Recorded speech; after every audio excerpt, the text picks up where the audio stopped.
guys, welcome to Bastion Time. I'm your host Bastion. This is Nintendo news. Well, really mostly Zelda news. Let's get to that news. First of all, we had an interesting quote from Mr. E.G. Aonuma saying that basically, yeah, they do listen to fan feedback, which is contrary to something that they've said in the past, but we'll get to that. Basically, in this new quote from him, he says that fan feedback is most important and that they've been specifically looking at how fans are reacting to the footage that they've been showing from Zelda Wii U, and if fans have not been reacting well, that they might tailor things to that. But it doesn't sound like he's saying anything was tailored to that, so I don't really know what he's getting at. But again, this is in stark contrast to what he said before, which is that, especially with the Zelda series, it's all about showing fans something they didn't know they wanted. So rather than just giving fans ultra-realistic graphics, they give fans like the impressionist art style of Skyward Sword and things along those lines, that they're never wanting to just give fans what fans say they want, but give fans what they think fans want without knowing it. So that's interesting. I'm looking forward to hearing him talk more about this, because it seems like he has two completely contrasting philosophies on it. Some very nice figures have been recently announced that are Zelda specific. There's a Wind Waker Zelda from NEDOROID, and then a nice FIGMA of Link. Very good stuff. If you want to check out more pictures of those and when they're available to purchase, there's a link for you down in the description.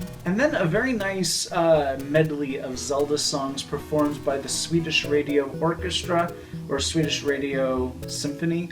Very nice. You should definitely take a listen to it. At times it sounds awfully similar to stuff from the Zelda Symphony, but Ballad of the Goddesses, you know, but they do some unique things here and there, so you should definitely check it out. It's very lovely. There's a link for you down in the description for that video.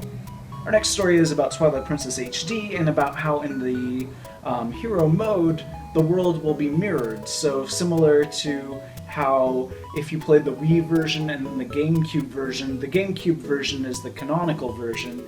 The Wii version is everything is flipped, it's mirrored.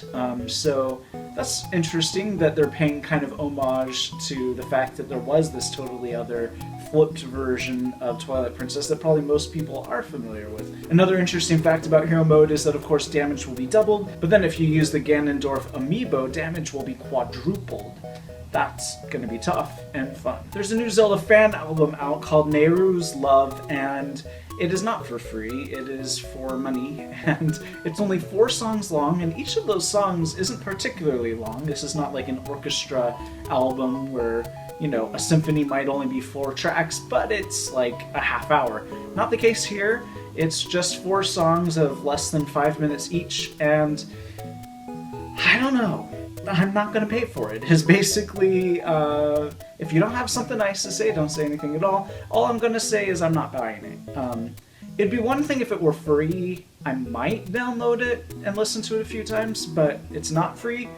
It's actually like $4 at least. You can adjust the scale, and it's just like nothing completely mind-blowingly new being done in these arrangements. And maybe I'm just picky because I'm a musician, I arrange stuff, so maybe I'm just being overly picky about it, but it didn't blow my mind. I'm not paying for it, so I'm not gonna really listen to it beyond those little sound clips. If you want to check out those sound clips and decide for yourself whether you want to buy it, there's a link for you down below.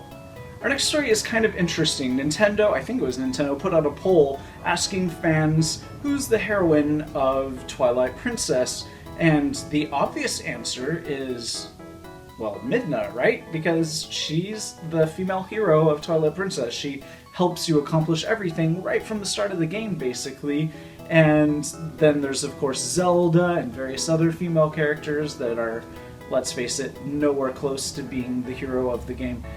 Zelda overwhelmingly won, which is odd to me because it's her fault that you have to go and undo everything that Xanta's done, because she gives up her kingdom, and, you know, it's just ridiculous that she's being considered the hero when at no point does she really help you accomplish anything.